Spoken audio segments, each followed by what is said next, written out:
আপনাদের সবাইকে স্বাগতম। আমরা আজকে একটি গুরুত্বপূর্ণ বিষয় নিয়ে আলোচনা করব, যা আপনাদের দৈনন্দিন জীবনে কাজে আসবে। আমাদের আজকে আলোচনার বিষয় ডায়াবেটিস নিয়ন্ত্রণে পেঁপে ফুল। নিউট্রি হেলথ এর মহাব্যবস্থাপক ডক্টর শিখা শর্মা বলেন, পেঁপের ফুল বিষয়ে আমিও যথেষ্ট সচেতন। এটি আসলে লিভারের সমস্যায় কাজ করে এবং ফুসফুসের সংক্রমণ প্রতিরোধ করে। পেঁপে গাছের ফুলই নয়, পেঁপের সঙ্গে এর পাতাও কিন্তু পেকে যায়। এই তিনটি জিনিসই ভিটামিন এবং স্বাস্থ্যকর উপাদানে ভরপুর। আধুনিক চিকিৎসা বিজ্ঞান বলে, পেঁপে গাছের ফুল ভিটামিন এ, সি এবং ই-তে পরিপূর্ণ। স্বাস্থ্যকর বিপাক ক্রিয়ার জন্য এটি ফাইবার সমৃদ্ধ খাবারও বটে। আবার এতে ফলেট ও অ্যান্টিঅক্সিডেন্ট এমন অবস্থায় থাকে যা দেহে কোলেস্টেরল জারণ ক্রিয়াকে প্রতিহত করে। এমনকি অ্যাথেরোস্ক্লেরোসিস, স্ট্রোক এবং হার্ট অ্যাটাক প্রতিরোধে সরাসরি কাজ করে। হৃদরোগের ঝুঁকি কমানো ও ডায়াবেটিসের মাত্রা ঠিক রাখার জাদুকরী ক্ষমতা রয়েছে এতে। শুধু আধুনিক চিকিৎসা বিজ্ঞান নয়, পেঁপে গাছের গুণ সেই প্রাচীন মায়ান সভ্যতার মানুষেরাও বুঝতে পেরেছিলেন। দক্ষিণ-পূর্ব মেক্সিকো এবং সেন্ট্রাল আমেরিকার কিছু অংশে ট্রি অফ লাইফ গণ্য করে পুজো দেওয়া হতো পেঁপে গাছকে।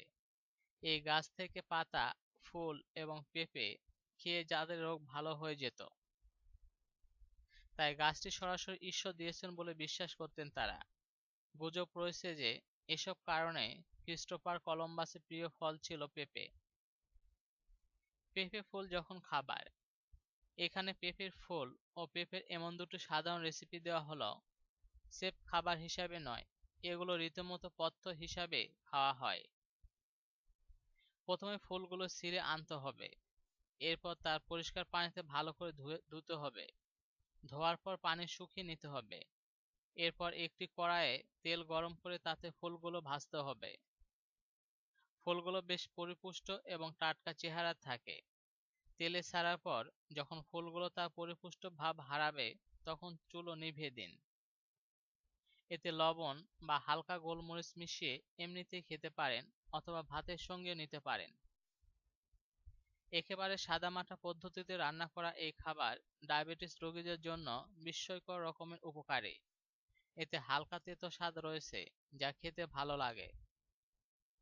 আরেকটি রেসিপি যা আদতে পেঁপে সালাদ বলা যায়।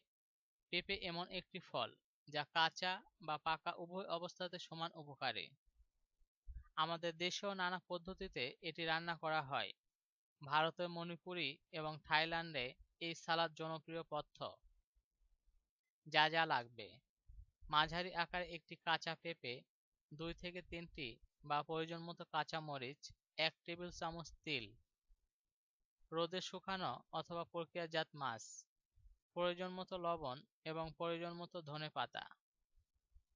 তৈরির পদ্ধতি: পেঁপে ছিলে নিয়ে পানিতে বারবার ধুয়ে নিন। ছোট ছোট স্লাইস করুন। মরিচ এবং মাছ বেটে নিয়ে পেস্ট তৈরি করুন। এই পেস্টে লবণ ও তিল মিশিয়ে নিন। এবার একটি গামলায় সব মিশিয়ে নিয়ে সালাডটি উপভোগ করুন। যেকোনো স্বাস্থ্য বিষয়ক তথ্যে জানান দিতে আমরা রয়েছি সর্বদা আপনাদের পাশে। জীবনকে সুস্থ, সুন্দর ও সুখময় করার জন্য নিয়মিত ভিজিট করেন এই চ্যানেলটি। কথা হবে আগামী ভিডিওতে। ধন্যবাদ।